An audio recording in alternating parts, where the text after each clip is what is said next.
Bienvenidos a una nueva edición de Enlace Universitario. Me encuentro en el Museo Histórico Municipal de Arequipa. Hoy vamos a conversar con el historiador y además docente de la Universidad de San Martín de Porres Filial Sur, Renato Bayón Cusirramos. ¿Qué hay en este museo? ¿Qué encierra este museo? Vamos a descubrirlo juntos. Eric, ¿qué tal? Muchas gracias por la visita. Muy bien, estamos aquí en un museo dentro de la ciudad de Arequipa. Como en cualquier otra ciudad del país y del mundo, los museos son importantes. Pero la pregunta es, ¿por qué? ¿Por qué sería importante un museo?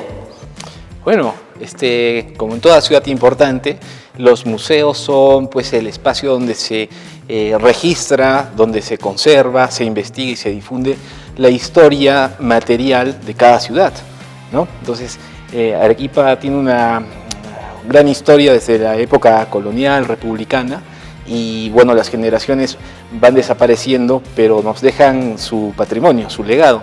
Y bueno, los museos cumplen el rol de difundirlo para que se conserve esa identidad dentro de la gran diversidad cultural que tenemos en el Perú, ¿no?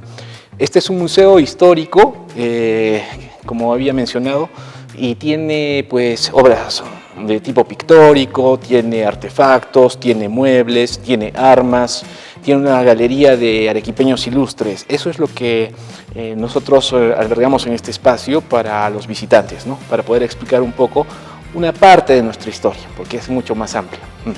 Bien, vamos Sí, claro. viendo algunos lugares mientras te voy haciendo algunas consultas.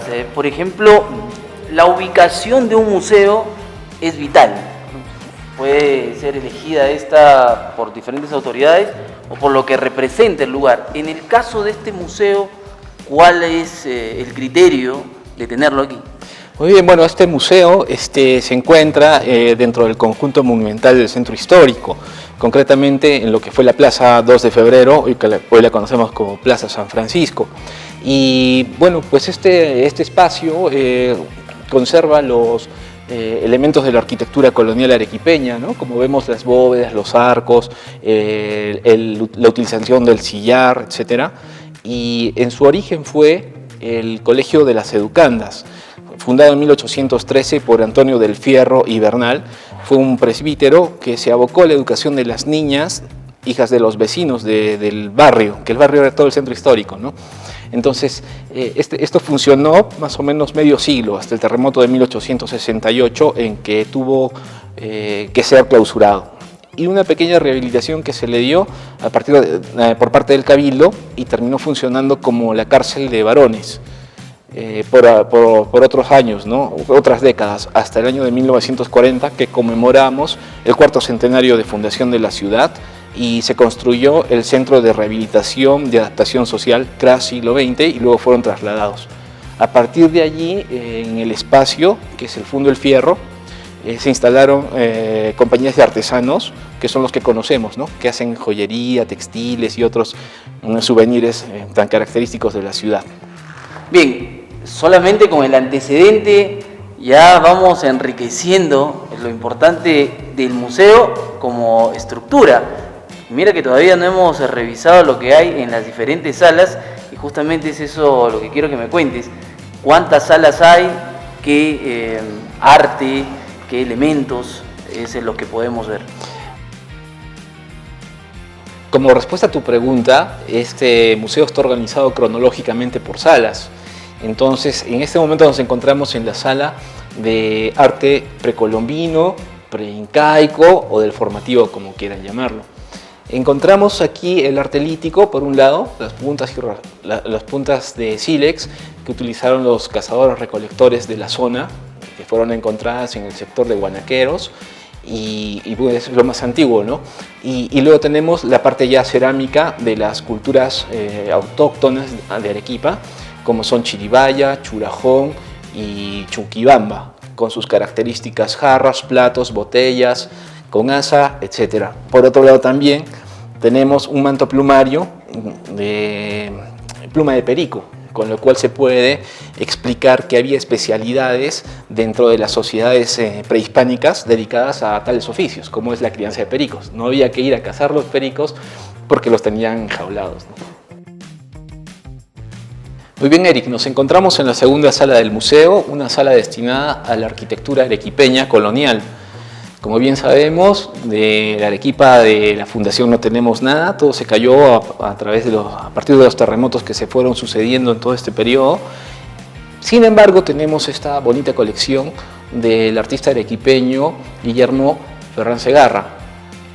Podemos encontrar representaciones de las fachadas de los templos, de las casonas y los conventos de Arequipa, que ya no existen, pero que podemos conocer a través de la tridimensionalidad de su obra.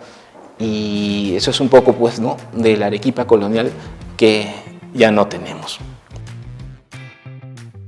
Bien, Renato, nos encontramos ya en la tercera sala y veo banderas y objetos relacionados a las batallas, a las guerras, y seguro donde también ha participado Arequipa. Exactamente, Eric, nos encontramos en la tercera sala, tenemos una colección de bienes museísticos militares que pertenecieron ya al periodo republicano de Arequipa. En esta encontramos como protagónicos la bandera del 2 de mayo y la bandera de los libres de Arequipa de 1879 y de 1865. Estas fueron entregadas en custodia a la Municipalidad de Arequipa en retribución y en agradecimiento a la participación de los arequipeños en ambos procesos bélicos. Esta sala está flanqueada por nuestros héroes, Miguel Grau, Francisco Bolognesi y otros héroes arequipeños, ¿no? Y es interesante ver estos objetos y surge pues la pregunta de cómo han hecho para obtener todo esto. Realmente es valioso lo que vemos. Pues sí, claro, tenemos aquí una pequeña colección de espadas pertenecientes a los miembros del ejército, de los ejércitos arequipeños que participaron en la guerra con Chile y que han sido obtenidos gracias al esfuerzo de don Guillermo Segarra Meneses, quien fue el fundador de este museo, que gracias a sus contactos con los familiares y descendientes de estos héroes logró hacer las donaciones para el museo, ¿no? Porque muchas familias de los benefactores, de los beneméritos, o sea, de los descendientes de los héroes, tienen estos objetos que gentilmente los ceden como patrimonio de Arequipa, ¿no? Porque en realidad lo es. Ellos lo tienen en administración, pero esto es patrimonio de todos los arequipeños. Tienen todo el derecho de venir a conocerlo, ¿no? Ahora, el material del cual está confeccionado también es importante que podamos resaltar, por ejemplo, en el caso de las espadas, de algunas otras armas que vemos. Claro, no cualquier ciudadano de aquella época podía tener un armamento de esta calidad, ¿no? Vemos que son hechos de metal, tienen incrustaciones de bronce, otras aleaciones y lo que representan, pues, los grados militares, ¿no? Entonces tenemos las espadas de los coroneles, tenemos de los tenientes coroneles y también los gorros, los kepís, tenemos los distintos galones, pues, ¿no?, de su institución. Renato, seguimos en este recorrido y estamos en la sala de los terremotos. ¿Cómo es eso? Así es. Bueno, pues como bien sabemos, Arequipa se encuentra en una zona altamente sísmica y volcánica también, y en esta sala podemos encontrar fotografías a partir del terremoto de 1868, de 1958, 1960 y el 2001. Sin embargo, Arequipa se ha caído y reconstruido después de cada terremoto y esa es la base de nuestro progreso. La ciudad se ha modernizado a partir de este ensayo y error de la construcción. Tenemos los terremotos más importantes, el de 1582, ya con presencia de españoles en la región, el terremoto de 1600 y la explosión del Huayna-Putina. Tenemos el terremoto de 1604, por el cual Arequipa pierde el monopolio de la producción de vino. Y también tenemos el terremoto de 1713, el gran terremoto de 1860.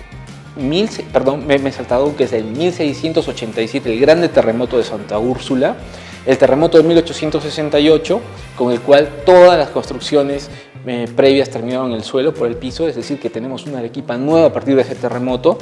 Solo tenemos el trazo original de las calles y la plaza, ¿no? Después no tenemos más.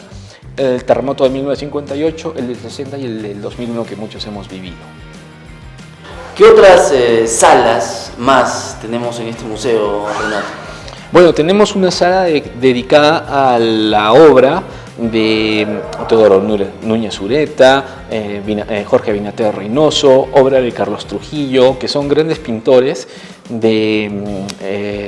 caricaturistas por un lado, pero también grandes pintores de la tradición arequipeña, ¿no? Otra sala también dedicada a la labor de la Marina a lo largo de su historia. Tenemos también la sala de arequipeños, salón fotográfico de arequipeños. Podemos encontrar a Piero, la Nieves Bustamante, también Pedro Paulet Mostajo, entre otros. Y bueno, les invito a conocer el gran tesoro, a mi parecer, de este museo. Muy bien, ¿cuál será el gran tesoro entonces? Vamos a conocerlo, Renato. ¿Cuál es esa sala que quizás para muchos, ya tú lo has dicho, para ti lo consideras el gran tesoro? Entonces, vamos a ver de qué se trata. Y llegamos a lo que tú mencionabas, el gran tesoro, la última sala. ¿Qué tenemos aquí? Bueno, nos encontramos en la Galería de Arequipeños Ilustres, donde se funda realmente este museo en otro local, que fue el Ateneo, donde actualmente funciona la Biblioteca Pública Municipal. Estos son los retratos en óleo y en acuarela de los más grandes artistas del pincel, y lo que han representado pues son a los personajes más ilustres de Arequipa, y dentro de ellos esta es la sección de los presidentes. Entonces tenemos Ignacio Álvarez Thomas, que fue exdirector de las Provincias Unidas del Plata, es decir, presidente de Argentina, a Pedro Díaz Canseco, Nicolás de Piérola, tenemos por aquí al presidente Mariano Holguín, el obispo arequipeño que ocupó la presidencia, el presidente José Bustamante Rivero, entre otros, ¿no? Ese es el sitio más especial porque cuando uno es lector de la literatura arequipeña encontramos muchas veces estos personajes que nos llenan de orgullo. Y aquí tenemos la oportunidad de verlos y de alguna forma, ¿no?, conectarnos con nuestra propia historia. Qué hermoso, sinceramente. Claro que sí, esa es la función primordial del museo, ¿no? Es poder dar a conocer a los personajes, a la historia, a través de lo que es lo material, ¿no? Primero hemos visto objetos, ahora estamos viendo las pinturas. Y bueno, aquí los encuentras a todos juntos, que es lo más bonito. Y seguimos en esta sala, Renato, donde hay arequipeños ilustres. Es así. Bueno, en esta sala están, como había comentado, los más ilustres arequipeños de todas las épocas. Tenemos desde el fundador Antonio del Fierro y Velarde hasta nuestro premio Nobel Mario Vargas Llosa. Sin embargo, también están los retratos de Juan Pablo Vizcarra y Guzmán, el de Ángel Alberto Valdivia, tenemos por allí a Benigno Bayón Farfán. Al fondo, protagónicamente, tenemos el retrato del fundador, Guillermo Segarra Meneses, que fue abogado, fue el fundador, pues, ¿no?, del museo. Tenemos también a Alfredo Rodríguez Bayón, que es el último cuadro, por eso lo menciono. Está el padre de Víctor Barriga Málaga, autor de una obra importantísima para Arequipa, como es Los terremotos en Arequipa. Y también está Alberto Hidalgo, nuestro primer arequipeño nominado al Premio Nobel por Argentina, pero ahí está. Y también tenemos a Pedro Pedías, entre otros, ¿no?, de los grandes. Y bueno, yo los invito a visitar el museo ya con tiempo. No podemos ir a las demás salas, sin embargo les comento que tenemos la sala dedicada a la Marina, la sala de los retratos de Binater Reynoso y también de Teodoro Núñez Ureta. Bien, Renato, de esta forma hemos llegado a la parte final de este recorrido emocionante, realmente visitar cada una de las salas y conectarse con la historia. Todos quedan invitados para que puedan visitarlo. Todos quedan invitados y recuerden que cuando vengan y estén viendo las salas, disfruten también de la arquitectura tan representativa de Arequipa. Cuídense mucho y hasta la próxima. Los espero. Muchas gracias, Renato. Señores, este fue el recorrido al Museo Histórico Municipal de Arequipa. Un último dato en Enlace Universitario relacionado al tema de los museos. El Museo de Enigaldi Naná es considerado por muchos arqueólogos como el primer museo de la historia, De la colección privada de la princesa Enigaldi, hija del último rey del imperio neobabilónico, solo quedan algunas ruinas. Y es normal. Se calcula que el museo se construyó en torno al año 530 a.C. Fuente doméstica.org